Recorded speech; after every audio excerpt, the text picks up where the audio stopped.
Good day, Deep and Word family. Welcome to day 116 of our Bible study review. Today we're opening up the book of Isaiah, and we see that Isaiah showed up at the very end of 2 Kings. But we're going to just dive into this story of this prophet who was prophesying for 50 to 60 years, and he was warning the southern kingdom of Judah about the coming judgment. But we also see that he prophesies of a time of healing, the millennial reign of Messiah. So the chapter review for today, it's going to be 1 through 4. And we see as we open up chapter 1, Isaiah, he has this vision of judgment that's coming to the southern territory of Judah, right? The southern part of the kingdom. We see that the northern kingdom has already been judged. They're already scattered into Assyria, and then the Assyrians scatter them into the other parts of the world, right? So now we're seeing that he's prophesying of the judgment of Judah because they have fallen away so far from the truth. And throughout chapter 1, we see he says, hey, the ox knows its owner. All of creation knows the owner except for the ones who bear my image and the ones who have my covenant. So he opens up with calling the heavens and the earth to witness what he is about to say. He has a vision. He's witnessing against the image bearers of their Elohim, and they have his word, his covenant, but they do not know him anymore. Knowing in Hebrew is a close covenant word, and we see it in the very beginning when Adam knew his wife, right? He became one with her.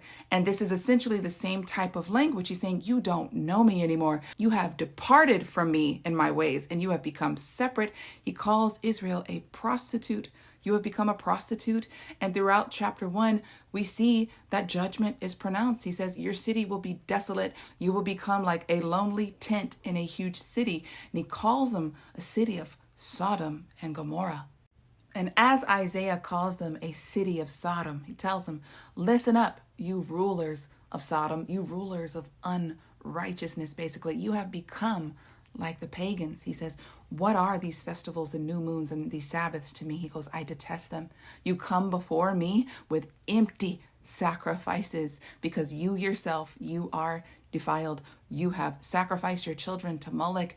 You have not guarded my commands. You have prostituted yourself and you've put your trust in these other nations. And he is essentially saying, I'm cutting you off. I'm done.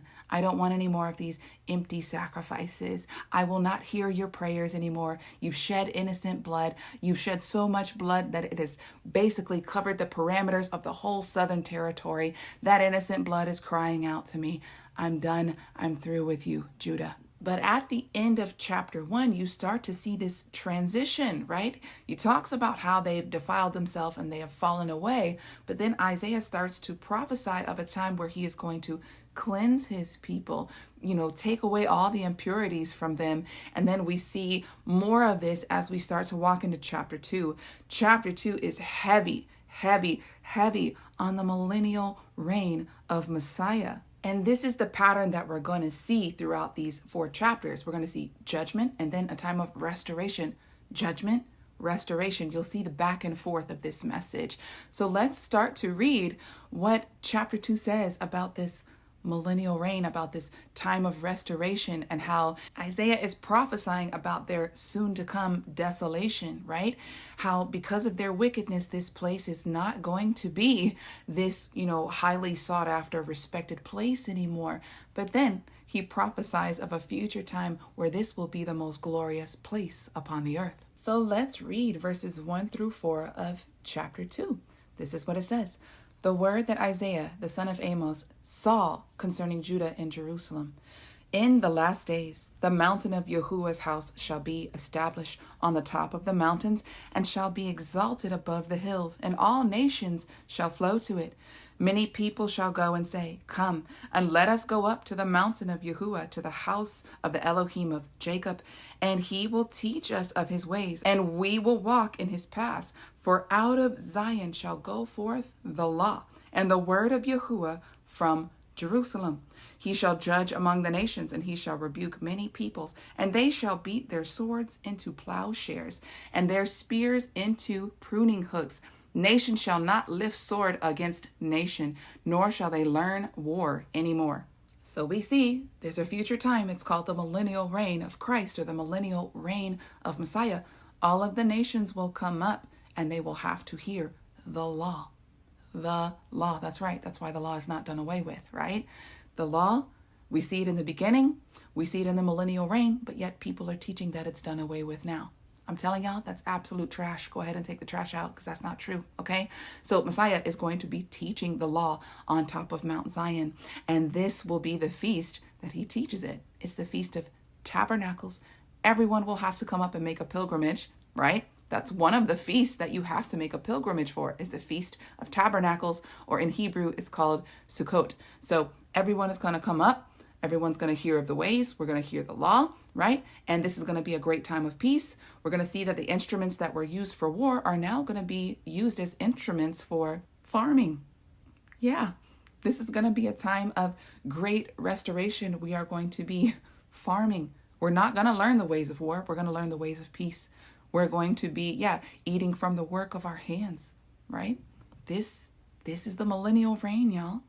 And then we see in the latter part of chapter 2, we see, the day of Yahuwah, right? Most people call it the day of the Lord. And we see that he is going to humble every proud man, every place that people place their trust in that is not in Yahuwah. It comes down low. The highest place will be Mount Zion. The highest respectable place will be Jerusalem, because that's where our king will sit. So I want you to see that this end of chapter 2, it mirrors Revelation chapter 6. So let me just read a few lines from this chapter, and then I'll show you the mirror in Revelation. Let's read from verse 19 of chapter 2 first. They shall go into the holes of the rocks and into the caves of the earth from the fear of Yahuwah and from the glory of his majesty, when he shall arise and shake the earth mightily. Now let's read from chapter 6 of Revelation, verses 15 through 17. Then the kings of the earth and the great men and the rich men and the commanding officers and the strong and everyone, slave and free, hid themselves in the caves and in the rocks of the mountain. They said to the mountains and the rocks, fall on us and hide us from the face of him who sits on the throne and from the wrath of the Lamb, for the great day of his wrath has come. Who is able to withstand it? And the answer is no one. Every knee will bow and every tongue will confess that Messiah, Yeshua HaMashiach, most people call him Jesus, he's Lord. He is Lord. And when he brings his kingdom, everything else has to go.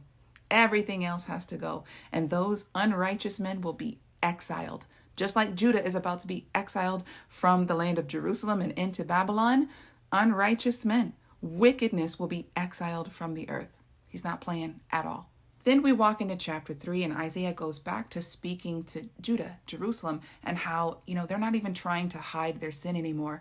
They are lifted up in pride, and their trust is in their gold, their silver. And he says, I'm going to take away your storehouse. I'm going to take away your bread. You are going to starve. And he says, you will no longer have these beautiful garments. He goes, I will take away your belts, and I will give you ropes instead. And instead of you having lovely skirts, he says, your clothes will be sackcloth. You will be humbled to the greatest degree. And why is this? Because they don't have a conscience about sin anymore. They're not even hiding it. It's out in the open. Don't you see that that is a mirror of America? America trusts in their riches. They trust in the fact that they have been this honored and respected nation for so long, but this nation has become so wicked, and they're not even hiding or concealing the sin anymore. It's out in the open. So I just want you to see the modern day application for this, and soon every nation that models that of Babylon, every nation that models that of Sodom and Gomorrah, the judgment will be the same. Everyone in that nation who agrees with unrighteousness will be humbled, and what they trusted in before will be stripped from them. And then chapter 4 goes back to this glorious time of restoration, this, branch of Jesse, what he's going to do and how he's going to bring about a more glorious time. So let's start reading from verse 2, because chapter 4 is very short and sweet and to the point. In that day, the branch of Yahuwah shall be beautiful and glorious, and the fruit of the earth shall be excellent and comely for those of Israel who have escaped. He who is left in Zion and he who remains in Jerusalem shall be called holy.